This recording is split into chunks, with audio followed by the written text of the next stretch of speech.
하나님께서 보내주실 그 종은 처음부터 존귀한 자다.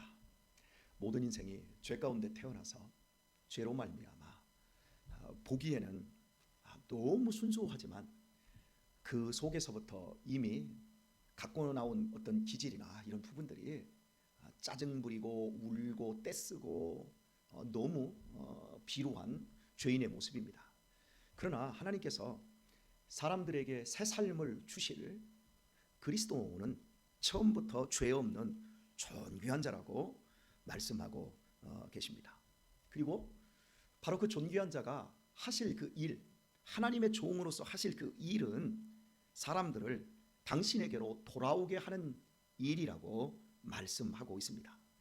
이 부분까지 어제 저희가 살펴보면서 마치 사람은 남과 북이 지금 대치하고 있는데 그까지 그 철조망 하나가 이렇게 한 70년 이상 분단의 아픔과 고통을 가지고 있고, 이것을 북쪽과 남쪽의 지도자들이 그동안 통일이라고 하는 것들을 그렇게 얘기했어도 통일의 길은 더 멀어지고 있고 분단은 더 고착화되고 있는 이 현실, 이 비극. 그러나 이거보다 더 인간에게 어렵고 힘든 것은 사람이 하나님께로 나가는 데 있어서 큰 장애가 가로막혀 있다고 말씀드렸습니다. 그래서 에베소서를 제가 빌어서 하나님과 우리 사이에 막힌담이 있다. 예전에 90년도 되어서 그 베를린 장벽이 무너졌을 때 세계가 얼마나 놀라워하고 떠들었습니까? 그때 빌 하인츠라고 하는 그 소독의 지도자가 노벨 평화상을 받았습니다. 그런 것처럼 이런 장벽과는 비교가 되지 않을 만큼 어마어마한 장벽이 가로막혀 있는데 그 장벽을 누가 제거하느냐? 바로 하나님께서 보내시는, 당신이 보내시는 존귀한 자가 그것을 다 무너뜨리고 당신이 택한 백성들을 하나님께로 모두 돌아오게 하실 것이다. 이걸 예수 그리스도께서 이 땅에 오시기 전 700년 전에 이렇게 자세하게 이야기를 해두고 있습니다. 그래서 이제 누구든지 믿기만 하면, 하나님의 초청에 의해서 그걸 받아들이기만 하면 아무 제한 없이 우리는 사랑이 넘치시는 하나님 아버지께로 돌아갈 수 있는 겁니다. 당자가 허랑방탕하게 파렴치하게 살았어도 그가 돌아갈 마음을 갖고 발을 띄워놓고 상거가 먼데도 불구하고 아버지가 달려나와서 끌어안아주시는, 그 대환영해 주시는, 인간의 차가운 도덕과 윤리로는 절대 용납이 안 되는 그 형의 마음으로는 절대 저런 쓰레기 같은 인간을, 어떻게 파렴치한 인간을 받아들일 수 있어? 그러나 아버지의 마음은 죽었다가 살아온 내 아들이다 라고 하며 잔치를 베푸는 이것, 우리는 오늘 본문에서 하나님께서 무너뜨리신, 예수 그리스도를 통해서 무너뜨리신 그 죄의 장벽의 실체를 느끼게 되어집니다. 안타까운 것은 제가 어제 설교 끝에 우리나라의 개 사육 형태, 개를 집에서 키우는 것, 뭐 방에서 키우는 그런 것이 아니고 집단으로 개를 식용용으로 키우는 개의 현실에 대해서 말씀을 드렸습니다. 더러운 짬밥을 먹입니다. 사람들이 먹다 남은 음식, 큰 통 식당 같은 데서, 학교 같은 데서 버리는 음식을 모두 개 사육장에서 수거를 해갑니다. 그것도 돈 받고. 그래서 그걸 수거를 해다가 그것을 모두 막 거기에 막 뭡니까 이 나무젓가락이라든지 쓰레기 같은 건 다 걷어내도 다 걷어내지지 않지요. 온갖 막 잡탕 다 섞인 걸 다 통에다 넣고 다 갈아버립니다.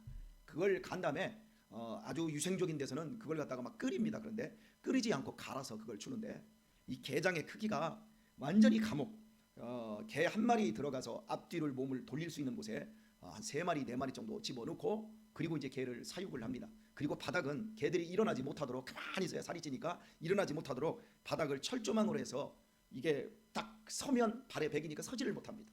그 상태에서 개를 키우는데, 짬밥 그 더러운 걸 먹으니까 개들이 새끼를 낳으면 9마리가 죽는답니다. 그래서 한 마리가 자라나는데, 이 개들이 개장에 갇혀가지고 나올 수 있는 기회만을 보고 이 문만 열려봐라 그러면 나갈 텐데, 그런데 문이 열려도 절대 거기서 나오지 않는다는 거예요. 더 안으로 깊이 들어가더라고요. 왜? 어려서부터 거기에서 길들여져 있기 때문에. 그래서 오늘날 우리 주변에 있는 수없이 많은 사람들을 보면 그들이 죄에 쩔었고 죄에 길들여져서 자유의 복음이 있는, 너를 해방시켰다.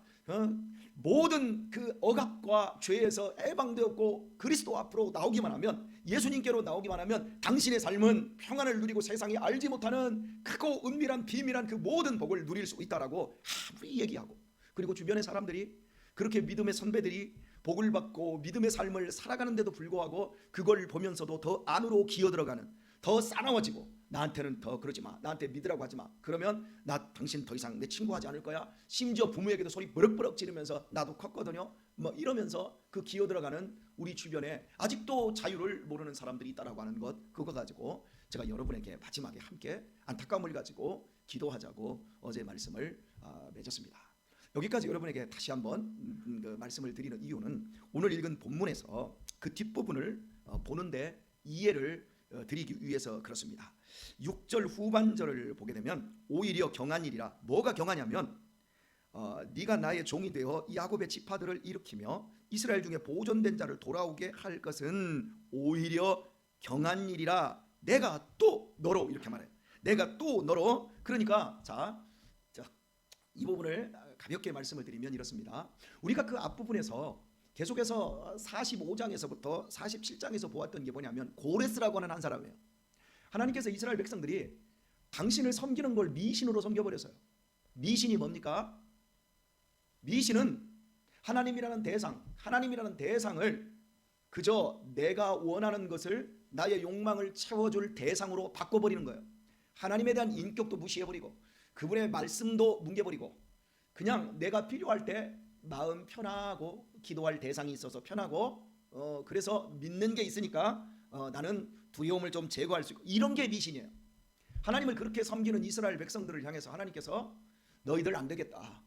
내가 이 역사의 주체이고 나는 살아계신 하나님이라는 사실을 너희들에게 알려주기 위해서 내가 너희들을 바벨론으로 포로로 보내버리겠다. 그러나 그곳에서 끝나지 않고 70년 후에 위대한 일을 행할 텐데 너희들의 나라를 회복하고 포로에서 너희들을 돌이켜서 성전을 다시 세우게 할 것이고 이 엄청난 일을 내가 너희 앞에 보여줄 것이다. 그리고 고레스라고 하는 한 사람의 이름까지 등장시켜서 분명히 이 일을 이룰 것이니까 이러한 때가 오게 되면 너희들이 기뻐하며 놀랄 것이다. 이 얘기를 쭉 해줬어요. 그러니까 한 나라가 망하고 다시 그 나라가 세워진다는 것은 없습니다. 불가능한 일입니다. 일어날 수가 없습니다. 그런데 나라가 완전히 망했는데 70년 만에 다시 회복되었습니다. 이스라엘 백성들도 놀래고 이방 민족들도 다 놀라는 거예요. 그 얘기를 하면서 이것은 오히려 작은 일이다, 경한 일이다, 가벼운 일이다, 비교가 안 되는 일이다. 뭐가? 그 뭐가가 뭐냐면 너로 이방의 빛을 삼아 나의 구원을 베풀어서 땅끝까지 이르게 하리라. 유대 백성들이 지금으로부터 2700년 전, 그러니까 BC 586년에 멸망하고 70년 만에 다시 포로에서 회복되어서 나라가 세워지는 게 세계가 떠들 만큼 놀라운 일이지만 하나님께서 예수 그리스도를 보내서 모든 이방 민족들 가운데서 당신의 백성들을 불러내시고 그들에게 자유를 주시는, 이방의 빛을 삼아 그들에게 구원을 베푸시는 당신의 구원을 알게 하시는 그것은 그 일과 비교가 되지 않을 만큼 어마어마한 일이다. 이렇게 말씀하고 있는 거예요. 실로 엄청난 일이라고, 비교 자체가 안 된다고 말씀하고 있습니다. 사랑하는 교회 여러분, 절대 인간은 자기라는 감옥에서 나올 수가 없습니다. 하나님의 도움 없이는 못 나옵니다. 될 듯 말 듯 합니다. 조금만 저 사람이 생각을 고치기만 하면 저 사람이 정말 잘할 수 있을 텐데, 정말 행복할 수 있을 텐데 우리는 안타까움을 갖지요. 그 조금을 못 넘습니다. 사랑하는 교회 여러분, 우리 자녀들이 학교에 가서 시험을 보지 않습니까? 그 시험을 보는데 몇 점 맞기를 원해요? 100점. 한 문제 틀려서 99점, 98점 맞기를 원하죠? 예, 100점이나 99점이 같아요, 틀려요? 비슷해요, 안 틀려요? 비슷해요. 자, 100점 맞았어. 근데 이번에는 다음 시험을 봤더니 99점 맞았어. 그거 때릴 일이에요. 와, 잘했다, 격려할 일이에요. 그 차이는 별로 안 나요. 그런데 이 녀석이 지난달에는 100점 맞았는데 이번 달에 50점 맞았어요. 그거 혼내야 돼요. 그거 격려해야 돼요. 좀 다릅니다. 그죠? 100점과 50점 차이가 나죠. 그런데 여러분 생각해 보세요. 얘가 맨날 시험을 봤어. 근데 맨날 시험을 봤는데 51점을 맞았어. 51점, 그거 잘하는 거예요, 못하는 거예요? 못하는 거죠. 그런데 그 다음 달에 시험을 봤더니 이 녀석이 한 49점 맞았어.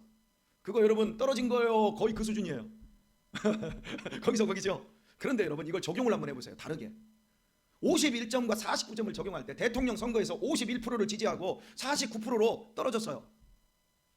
51이라고 하는 그 숫자는 5년이라고 하는 나라의 운명을 바꾸는 거예요. 그 사람의 운명을 바꾸는 거예요. 49점이라고 하는 건 그 사람의 인생의 치욕이 되는 거예요. 이 차이가 얼마 안 나 보여도 엄청난 차이. 여러분 1초가 길어요, 짧아요? 네? 1초가 짧죠? 그런데 운동장에서 400m 올림픽 경기하는 사람에게 1초는요 세계 신기록이에요. 이해되시죠? 이게 가벼운 차이가 아니라는 거예요. 일반 사람에게 1초는 아무것도 아니에요. 우리 오늘 하루 종일 그 직장 생활 하지 않는 여러분들에게 지금 뭐 은퇴하신 우리 어르신들은 이 지금 새벽 시간 한 5분 10분 별 차이 없어요. 5분이나 10분이나. 그런데 직장을 나가시는 분들한테는 5분은 낮 시간에 30분이라니까요. 맞지요? 그래서 제가 시간을 조금 지금 5분에서 한 7분 정도 조금 당겨주니까 엄태경 장로님의 얼굴이 살아나고 있어요. 예, 제가 너무 감사하죠. 지난 5년 동안 새벽기도에 나오면서 그렇게 새벽에 바쁘실 텐데, 그렇게 쫓길 텐데 제가 주책 없이 10분까지 설교할 때도 있고, 참 그러면 보통 그 교회 장로님들 같은 인상 확 쓰고, 아이씨 내가 다음 주부터 안 나와. 그리고 한 일주일 침묵 시위도 할 수 있어요. 여러분 아시죠? 여러분 해보셨잖아요. 목사가 설교 마음에 안 들고 나 기분 나쁘게 하면 침묵 시위로 여러분 인상 딱 쓰면서 이라고 이렇게 하지 않습니까? 예, 그런 거부 반응을 분명히 해요. 얼굴도 안 쳐다보고 인상 팍 쓰고 입 삐쩍삐쩍 하시는 분들도 계시고. 근데 엄장로님은 그동안 5년 동안 한 번은 안 하셨어요. 목사를 끈덕지게 기다려준 거예요. 그러다가 우리 회사에서 설교 한번 하세요. 갔더니 여기서 그까짓 거 여기서 가는데 저는 한 30분 걸릴 줄 알았더니 많이 걸릴 거려. 제가 오산에서 회사 바로 오산에서 오산인데 이쪽 끝에서 저쪽 끝인데 아침에 가려면 30분 걸리는데요. 그래서 실제 가봤더니 45분 걸리잖아요. 그래서 제가 설교를 짧게 해야 되겠구나. 깨닫게 되어지고. 예, 그러니까 그 작은 일처럼 보이는 게 실제로는 작은 일이 아닐 수도 있어요. 많은 사람들이 예수 믿어서 네가 얻어진 게 무엇이냐 이렇게 묻습니다. 네가 돈을 벌기를 했니? 그렇다고 남들보다 더 잘 살기를 하니? 뭘 풀어진 게 있니? 물으면 뭐라고 합니까? 그럼 안 된 건 뭐 있는데? 예수님 믿어서 안 된 게, 여러분 제가 예수님 믿고 얻은 자유가 뭔지 아세요? 제가 예수님 믿고 지금까지 거듭난 이후에 단 한 번도 생각하지 않은 거, 자살을 생각하지 않아요. 상상도 하지 못해요. 인생이 지겹다라고 생각을 못해요. 난 싫어, 짜증나. 지금까지 살아오면서 제가 살아가는 많은 삶 속에서 어려움도 있었고, 뭐 여러분들보다는 극한의 환경은 아니었어도 배고픔도 있었고 그랬지만, 그 모든 삶 가운데서 하나님 감사합니다, 고맙습니다. 아침에 일어나서도 수없이 내거리는 게 하나님 고맙습니다, 고맙습니다. 나의 존재와 나의 삶과 나의 모든 근원과 나의 힘을 하나님 이렇게 공급해 주시는 그 은혜를 제가 감격합니다. 하나님, 어떤 상황에서도, 어떤 넘어진 상황에서도 내 어머니를 모시는 그 극한의 환경 속에서 막 대수면 받아내면서 비 오는 날 같으면, 요즘 같은 비 오는 날 같으면 막 정말 막 인상이 막 찢어질 만큼 막 그 냄새가 그 가득한 그래도 그런 환경에서도 하나님 왜 나한테 이런 저주를 그러지 않고 하나님 감사합니다. 우리 어머니 조금만 더 오래 살았으면 좋겠습니다. 여러분, 제가 살아오면서 누렸던 이 삶의 환희, 당신 예수 믿어서 뭘 얻었어? 자유. 뭐 얻었어? 평안. 뭐 얻었어? 네가 알지 못하는 기쁨. 믿어봐. 할렐루야. 작은 일이에요? 우리가 예수님 믿는 거, 여러분 세상 사람들이 돈 많이 가지고 그 막 주지 육림에 빠져가지고 그러면서 막 인생 사람답지 못하게 그렇게 사는 것과 우리의 삶이 여러분 비교 대상이에요? 비교가 안 되는 줄 믿습니다. 우리가 가진 것을 우리가 바로 알아야 돼요. 오늘 본문이 분명히 얘기하고 있어요. 그것과 우리가 받은 것, 이건 비교가 안 되는, 그건 경한 일이고 우리가 가진 건 상상할 수도 없는 것들이다 라고 말합니다. 오늘 말씀 맺겠습니다. 예수님 믿고 나서 우리 인생에서 안 해야 될 것, 하면 할수록 손해보는 것 하나 말씀드리겠습니다. 그것은 염려입니다. 산상수훈의 끝부분에서 예수님께서 말씀합니다. 너 염려하지 마라. 그러면서 염려하기 전에 이렇게 말해요. 사람이 두 주인을 섬기지 못하니라 말씀해놓고 그러므로 염려하지 말라 이렇게 말해요.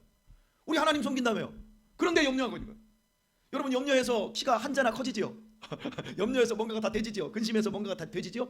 될 것 같으면 여러분, 우리 키 한 3m, 4m, 5m 컸어요. 하나도 안 돼요. 기아 중립에 놓고 막 엑셀레이터 밟아봐요. 차가 붕붕 잘 나가죠. 중립에다 놓고서나 엑셀레이터 밟으면 기름은 팍팍 다는데 에너지는 다 소모가 돼버리는데 앞으로 한 발자국도 나가지 못합니다. 할수록 손해보는 거, 할수록 멍청해지는 거, 할수록 고통스러워지는 거, 그것이 그리스도인의 염려예요. 우리가 해야 될 것은 감사예요. 우리에게 소중한 것은 하나님을 향한 찬양이에요. 이 삶이야말로 우리를 위한 축복인 거예요. 사랑하는 교회 여러분, 오늘 하루도 감격하며 살아가십시다. 예, 뭐 없어서 뭐 없는 것 때문에 불편해하지 마시고, 로마의 시인 호라티우스가 그런 말을 했어요. 사람은 드디어 잃어야 행복을 찾는다 이렇게 말해요. 잃어버린 다음에 행복을 찾으면 안 돼요. 오늘 하루가 내 날인 것처럼 누리며 살 수 있어야 될 줄 믿습니다. 예, 지금 현재 송기영 사모님이 지난주에 계단에서 굴러서 3바퀴를 굴렀어요. 네, 뭘 아이고요. 김동래 권사님은 안 굴릴 것 같지. 굴르고 싶어서 굴른 사람 없어요. 확 굴러버렸어요. 그래서 온 몸이 아프셔서, 근데 지금 아마 척추뼈 쪽에 금이 좀 가신 것 같은데 병원에 입원을 안 하셨어. 왜? 목사님 때문에. 그래서 그냥 죄송합니다 이렇게 쓰게 두 노인이 다 아픈데 막 방에서 그렇게 살아가는 그 모습을 보면서, 그 모습이 우리들의 모습이에요. 다 그래요. 너무 속상한 거. 사랑하는 교회 여러분, 오늘 하루의 삶, 나에게 아무것도 잃은 것 없는 이 삶 속에서 오늘도 감격하시고, 그리고 이 날들을 축적해 나가며 우리도 마지막에 끝자락에 서야 할 그런 자리에 섰을 때도 승리하고, 오늘 좀 더 힘 있을 때 사람들을 돌아보고 세워주고 격려해주고, 이런 삶을 넉넉하게 살아가시기를 우리 주 예수님의 이름으로 축원합니다.